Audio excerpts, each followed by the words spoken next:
Olá, sejam bem-vindos ao Oscar Cursos. Aqui quem fala é Paulo Peixoto. Estamos em mais uma aula de direito tributário do nosso curso 3 em 30, trazendo muitas dicas e informações para você que está se preparando para a primeira fase da OAB. Aqui embaixo já está o meu Instagram, @phlpeixoto. Fique à vontade para me seguir. E também, se você quiser, tem o meu canal no YouTube, Paulo Peixoto Prof. Muito bem, vamos para as nossas questões. O que será que nos aguarda hoje? Então, vou colocar aqui a primeira questão na tela e a gente já começa a trabalhar. 23º exame, essa questão. A massa falida X possui 1. Débitos tributários vencidos de Imposto sobre Circulação de Mercadorias e Serviços, o ICMS. 2. Débitos decorrentes da legislação do trabalho, no valor de 30 salários mínimos. 3. Débitos com os sócios da massa falida X. E 4. Remuneração devida ao administrador da massa. Em tal quadro, assinale a afirmativa correta. Então, ele está falando aqui de massa falida X, o que você já deve pressupor que tem um processo de falência. Então, a empresa X, certo? Teve a sua falência decretada e logo ela vai ter que pagar os credores. Só que ela não paga na ordem e na forma como ela quiser. Ela paga de acordo com o que a própria lei de falência estabelece, a Lei 11.101 de 2005. Uma pequena observação. Na época dessa questão, do 23º exame, eles cobraram a lei de falências como estava vigente na época. Hoje, já em 2021, nós tivemos uma alteração que veio em 2020, que a Lei 14.112 de 2020 alterou alguns dispositivos da original Lei de Falências, a 11.101 de 2005. Então, na sua prova, na próxima prova, ele vai cobrar já com as alterações. Mas isso você verá lá em direito empresarial. Aqui nós vamos focar na repercussão do direito tributário. Dito isso, vamos lá. Então ele vai querer saber, basicamente, qual vai ser a ordem de pagamento do crédito tributário. Eu tenho 4 créditos aqui, certo? Créditos débitos. E qual vai ser a ordem? Em que posição o fisco vai receber? Então, para isso, antes de mais nada, eu quero que você anote, já que nós estamos falando desse tema, o artigo 186 até o artigo 193 do CTN, que fala de preferências do crédito tributário. Preferências do crédito tributário. Só para você ter uma ideia, lá no artigo 186, no CAPT, tem a seguinte disposição. Olha só. O crédito tributário prefere a qualquer outro, seja qual for a sua natureza ou tempo de sua constituição, ressalvados os créditos decorrentes da legislação do trabalho ou do acidente de trabalho. Muito bem. Aqui é uma regra geral, certo? Segundo essa regra, primeiro vem o crédito da legislação do trabalho, acidente de trabalho, e depois os créditos tributários. No entanto, nós estamos falando de falência. A falência tem toda um regramento próprio. Então, a gente tem que ver exatamente o que a lei de falências estabelece. Lá no artigo 83 e 84 dessa lei, você vai encontrar a resposta. E aqui eu recomendo sempre que você leia primeiro o 84, depois o 83. Nossa, por que, professor, inverter a ordem? Porque o artigo 84 ele vai falar dos créditos extraconcursais, ou seja, aqueles que o fato gerador ocorreu no curso do processo da falência. Então já tinha sido decretada a falência e alguns créditos surgiram. Então, como eles são extraconcursais, segundo a lei, eles são os primeiros a serem pagos. Então, primeiro eu pago aquilo que ocorreu no curso da falência. Depois, eu vou pagar aqueles que já eram credores, aqueles que precisavam receber já desde a época da empresa X, antes da decretação da falência. Então, se a gente analisar aqui o artigo 84 e o que nós temos no nosso enunciado, será que tem algum crédito aí extra concursal? Crédito tributário aí do ICMS. Não é extra concursal. Débito da legislação do trabalho. Também não é extra concursal. Débito com o sócio. Também não. Agora, 4. Remuneração devida ao administrador da massa. O administrador da massa foi nomeado no processo de falência, no curso do processo de falência, para ele administrar, inclusive, verificar como esses credores serão pagos. Então, o administrador recebe primeiro. Por quê? Porque o crédito relativo à remuneração dele é extraconcursal. Então, esse está em primeiro lugar, certo? Em primeiro lugar. Depois, a gente vai para o artigo 83. O artigo 83 vai trazer a classificação dos créditos. E tem lá, em primeiro lugar, os créditos derivados da legislação do trabalho até 150 salários mínimos e os decorrentes de acidente de trabalho. Então, primeiro os extraconcursais, depois os relativos à legislação do trabalho até 150 salários mínimos e acidente do trabalho. Aí, se você continuar seguindo o artigo 83, ele vai falar os créditos gravados com direito real de garantia, até o limite do valor do bem gravado. Aqui no nosso enunciado não falou nada de crédito com garantia real. Por exemplo, seria um banco que tem um bem aí em garantia, mas não é o caso aqui. Então, pula. Se não tem, pula.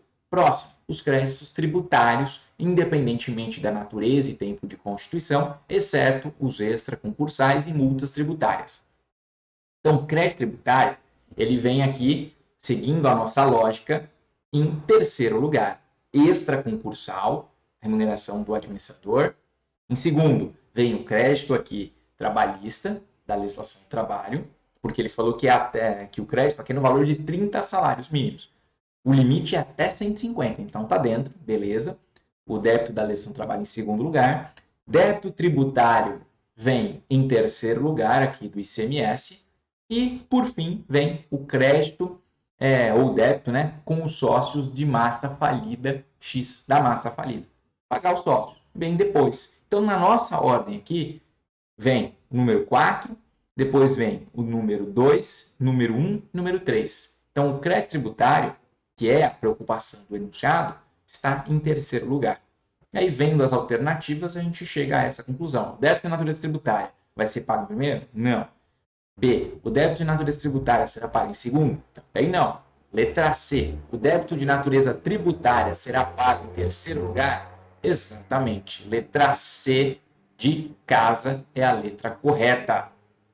E D. O débito de natureza tributária será pago em quarto lugar? Não. Vai ser em terceiro lugar, seguindo essa ordem. Então, eu peço que você leia, para compreender melhor a matéria. Do artigo 186 a 193 do CTN, e vai ler artigo 83 e 84 da Lei 11.101 de 2005, que é a Lei de Falência. Beleza? Combinado? Ótimo. Então, essa é uma questão relativamente tranquila, fácil, mas precisava lembrar da ordem. Sem lembrar da ordem, você não vai responder nunca essa questão, certo? Muito bem. Vamos para a próxima. Essa caiu no 24º exame. O Estado A ajuizou execução fiscal em face da pessoa jurídica B, com o objetivo de cobrar crédito referente ao ICMS. Nesse sentido, requereu, em sua petição inicial, que, após a citação da pessoa jurídica B, fosse determinada a imediata indisponibilidade de bens e direitos do contribuinte.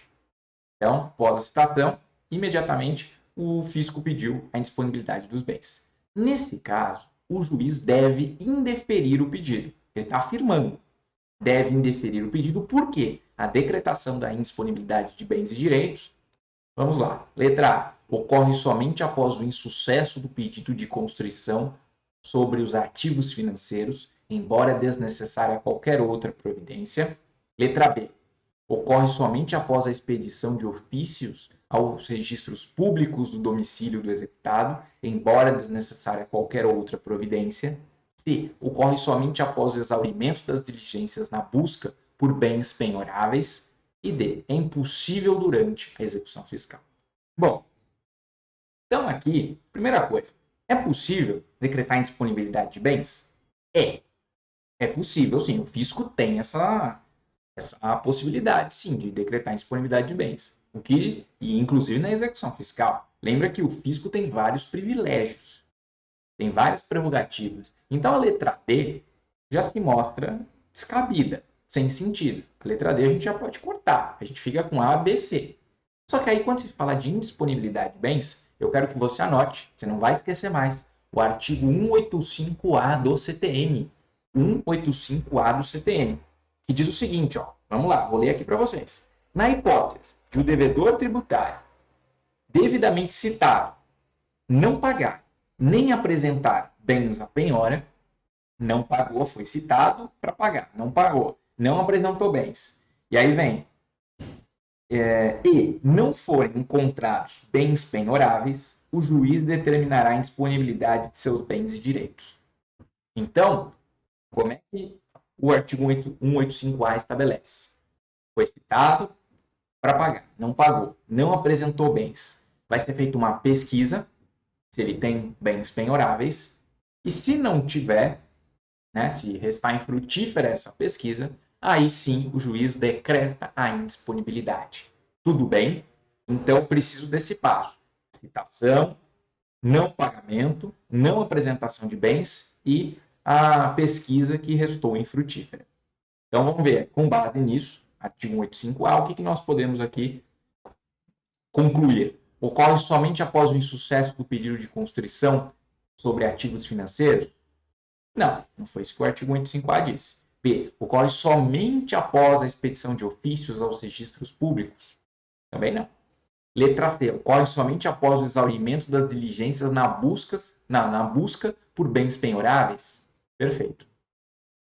Perfeito. Então, letra C é a letra correta. E uma vez que o juiz decretar a indisponibilidade, aí sim ele vai comunicar essa decisão para os órgãos, entidades, para o registro público, para que seja feita e conste lá a indisponibilidade desse bem.